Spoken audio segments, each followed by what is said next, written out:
Ada satu pembahasan tentang utang tapi orangnya sudah meninggal dan akan dilunasi oleh pihak asuransi.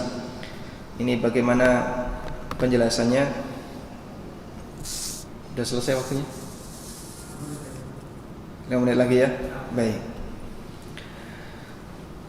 Kalau kita utang atau ada orang utang bank, bukan kita ya, ada orang utang bank, kemudian dia meninggal sebelum utang lunas, dianggap lunas karena dibayar oleh pihak asuransi.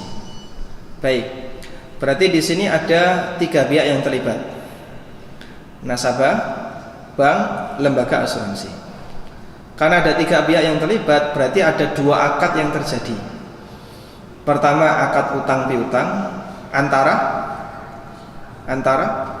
nasabah dengan bank. Yang kedua, akad asuransi antara bank atau nasabah?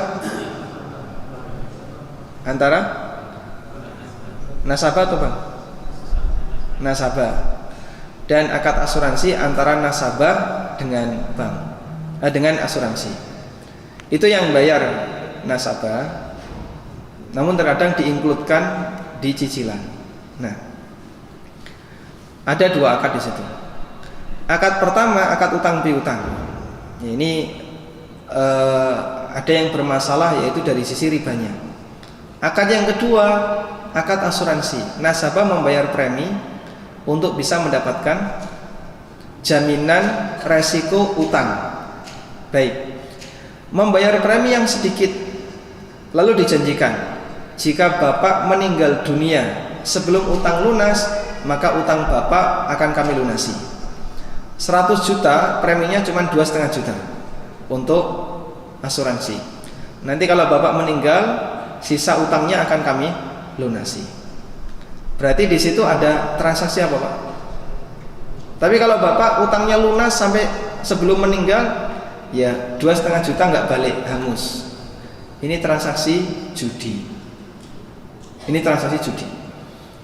Sehingga dengan pihak asuransi, nasabah melakukan judi.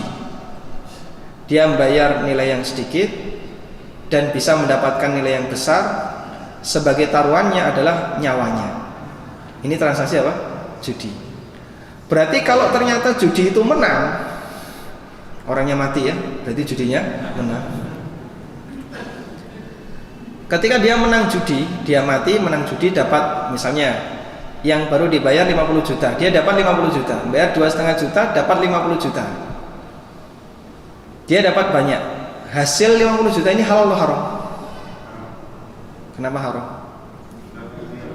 Sama dengan menang judi. Ada orang ketika masih hidup, dia beri togel,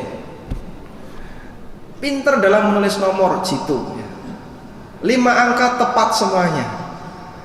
Harga 1 kartu togel 10.000, menang dapat 100 juta. Tapi menangnya itu diundi setelah dia meninggal dunia, terus dapat 100 juta. Ini uang halal atau haram? Dia beli togel pagi, sore mendem mati, 5 hari diundi, menang 100 juta. 100 juta ini halal atau haram? Haram. Kenapa haram? Kullu ma yubna ala batilin fahuwa batil.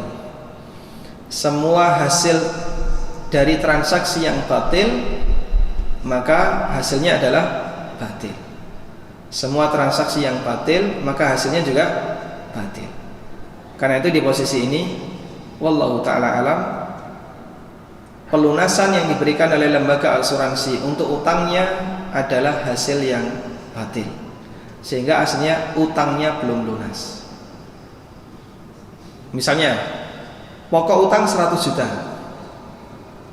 plus bunganya 20 juta, baru dibayar 50 juta, mati, dilunasi oleh pihak asuransi. Berapa asuransi bayar, Pak?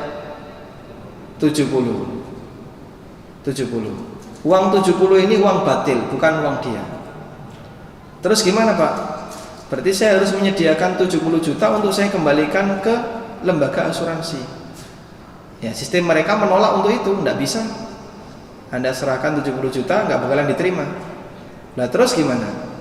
Ya karena itu nggak bisa, maka yang wajib Anda bayarkan adalah senilai pokoknya saja. Karena riba nggak boleh dibayar. Berapa pokoknya? 50 juta. Ribanya dibayar oleh uang asuransi. Sehingga benda najis dilempar pakai benda najis. Menyiram najis dengan najis gimana Pak? Ya tetap najis ya. Tapi karena ini bukan kewajiban kita, dibayar oleh lembaga asuransi, selesai. Anda tidak perlu pikirkan, karena Anda tidak berkewajiban bayar ribanya yang 20 juta. Yang wajib dibayarkan adalah yang 50 juta. Nah yang 50 juta ini Anda serahkan ke asuransi kalau bisa. Kalau dia nggak bisa nerima, berarti ini menjadi harta milik Baitul Mal. Harta yang tidak bertuan seperti al-malud dha'i'ah, al-amwal ad-dha'i'ah, harta yang tidak bertuan, itu kaidah dalam Syafi'iyah dikembalikan ke Baitul Mal. Maka yang 50 juta serahkan ke Baitul Mal. Di tempat kita ada nggak Baitul Mal yang menerima? Kalau di Qatar mungkin ada ya. Kalau di Indonesia kita kesulitan untuk nyari. Nah karena tidak ada Baitul Mal, maka Anda bisa Basnas menerima enggak? Menerima. Kalau Basnas menerima, kasihkan ke Basnas dan sampaikan ini uang haram, ini saya taruh di Baitul Mal, terserah selanjutnya bagaimana.